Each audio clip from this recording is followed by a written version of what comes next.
तो ईरान की जहां कभी तूती बोला करती थी वहां सऊदी ने एंट्री मार ली और डॉलर की बारिश हो रही है अमेरिका इजराइल की तरफ से। अमेरिका इजराइल भी खुश होंगे। भारी भरकम निवेश जा रहा है सीरिया में, भारी भरकम निवेश जा रहा है जो कभी दोस्त रहा करता था। तो सीरिया में सऊदी अरब का दबदबा बढ़ रहा है। वही सीरिया जो ईरान का कट्टर दोस्त हुआ करता था असद के सरकार के दौरान, अब अल शरा है वहां पर। अरबों डॉलर के निवेश के समझौतों से ईरान की चिंता बढ़ रही है और सीरिया में बढ़ते सत्ता संतुलन के बीच सऊदी अरब अपनी मौजूदगी क्यों बढ़ा रहा है, करीबी क्यों बढ़ा रहा है, और ईरान के माथे पर चिंता की लकीरें क्यों हैं। नमस्कार, मैं ललित प्रजापति। बहुत तेजी से बदल रहा है सत्ता संतुलन, शक्ति का संतुलन पूरी दुनिया में, और मिडिल ईस्ट में बहुत तेजी से, बहुत ज्यादा बदल रहा है।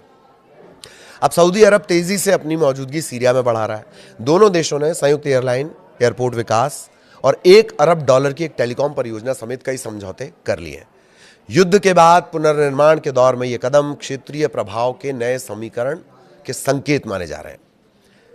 सीरिया में कभी शिया बहुल ईरान का दबदबा साफ दिखता था, मदद किया करता था, हर तरह की मदद किया करता था।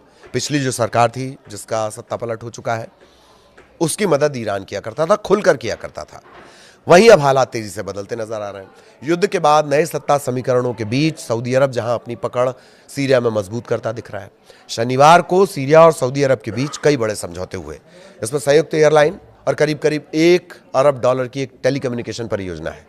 दिसंबर 2024 में बशर अल असद के सत्ता से हटने के बाद सीरिया में नई सरकार आई, अल सरा की, और तभी से खाड़ी देशों का प्रभाव वहां पर बढ़ता जा रहा है। सीरिया में नई सरकार अमेरिका की तरफ झुकी हुई नजर आती है। सिर्फ झुकी हुई क्या, चहेती है, उन्हीं की चहेती है। अब ये इजराइल के लिए भी फायदेमंद है। तो सऊदी अरब नई व्यवस्था का खुलकर समर्थन कर रहा है, निवेश के जरिए अपनी मौजूदगी को मजबूत कर रहा है, लेकिन ये ईरान के लिए किसी टेंशन से कम नहीं है। अब सीरिया और सऊदी अरब के समझौते में है क्या, वो जान लीजिए। सीरियाई निवेश प्राधिकरण के प्रमुख हैं तलाल अल हिलाली। उन्होंने बताया कि समझौतों में कम से कम एक लागत वाली संयुक्त सीरिया सऊदी एयरलाइन शुरू करने का मकसद है, एक योजना शामिल है। इसका मकसद यह है कि क्षेत्रीय और अंतर्राष्ट्रीय उड़ान संपर्क मजबूत करना। इसके अलावा उत्तरी शहर अलेप्पो में नए अंतर्राष्ट्रीय हवाई अड्डे के विकास और मौजूदा एयरपोर्ट के पुनर्विकास पर भी सहमति बनी है। साथ ही साथ एक सिल्क लिंक परियोजना के तहत सीरिया के जो दूर संचार ढांचे और डिजिटल कनेक्टिविटी उसे मजबूत करने का समझौता हुआ है। सीरिया के जो दूर संचार मंत्री हैं अब्दुल सलाम हैकल, उन्होंने कहा इस परियोजना में करीब करीब $1 अरब का निवेश होगा। सीरिया में अब तक निवेश क्यों नहीं आ रहा है? दशकों तक बशर अल असद का शासन रहा और बड़े कड़े प्रतिबंध उन पर लगे रहे। इसके चलते सीरिया में किसी तरह का निवेश आया नहीं। पिछले साल अमेरिका की तरफ से बचे हुए प्रतिबंध हटाने के बाद विदेशी निवेश के रास्ते अब खुले हैं और इसी के चलते नए समझौते बहुत तेजी से हो रहे हैं। शनिवार को दोनों देशों ने समुद्री जल को पीने योग्य बनाने यानी डिसैलिनेशन और विकास सहयोग से जुड़े समझौतों पर भी चर्चा की है। सऊदी विदेश मंत्री हैं खालिद अल फालेह। उन्होंने कहा कि सीरिया में बड़े प्रोजेक्ट के लिए निजी क्षेत्र के साथ भागीदारी के साथ एक निवेश फंड शुरू किया जाएगा। ये भी कहा कि ये समझौते दोनों देशों के बीच रणनीतिक साझेदारी को मजबूत करने का हिस्सा है। सीरियाई अधिकारियों का कहना है कि ये करार ऐसे अहम क्षेत्रों पर केंद्रित हैं जो लोगों की रोजमर्रा की जिंदगी और देश की आर्थिक बहाली के लिए, आर्थिक प्रगति के लिए, डेवलपमेंट के लिए बहुत जरूरी है। सीरिया लंबे समय से गृह युद्ध के बाद ढांचे और अर्थव्यवस्था को अपने फिर से खड़ा करने के लिए जूझ रहा है। एक बहुत बड़ी चुनौती उसके सामने है। पिछले साल जुलाई में सऊदी अरब ने यहाँ $6.4 अरब के निवेश समझौते किए थे और अगले महीने सीरिया ने $14 अरब से ज्यादा के नए करार किए। इसी सप्ताह सीरिया ने अमेरिकी ऊर्जा कंपनी शेवरॉन और कतर की पावर इंटरनेशनल के साथ समुद्र में तेल और गैस की खोज के लिए शुरुआती समझौता भी किया है। खेती किसानी के अलावा तेल एक बड़ा प्रोडक्शन है किसके लिए, सीरिया के लिए। अमेरिका की जहां आपको दिलचस्पी दिख जाए वहां समझ जाइएगा कुछ ना कुछ ऐसा जरूर होगा। तो खैर, साफ यह है कि युद्ध के बाद पुनर्निर्माण की दौड़ में सीरिया है। तेजी से वो वैश्विक निवेश जुटाने में लगा है।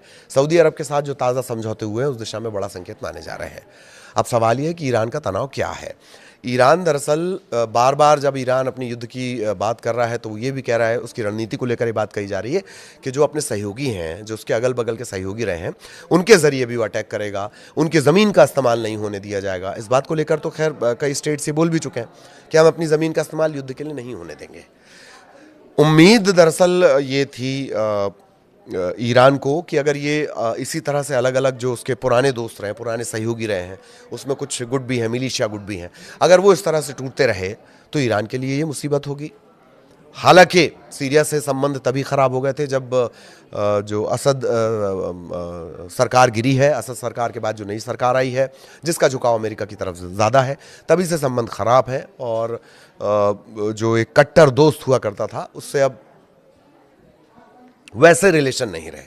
लेकिन युद्ध के हालात में ईरान है और इस बीच अमेरिका का बढ़ता दबाव और इन सब के बीच अमेरिका, इजराइल और अब सऊदी अरब, ये तीनों अगर सीरिया में इतना गहरा दखल रखते हैं तो कहीं ना कहीं ईरान की पेशानी पर बल ज़ाहिर तौर पर पड़ेंगे, और वो भी तब जबकि वो उस युद्ध के तनाव से वो गुजर रहा है। आगे भी इससे जुड़े अपडेट आप तक पहुंचाएंगे। नमस्कार।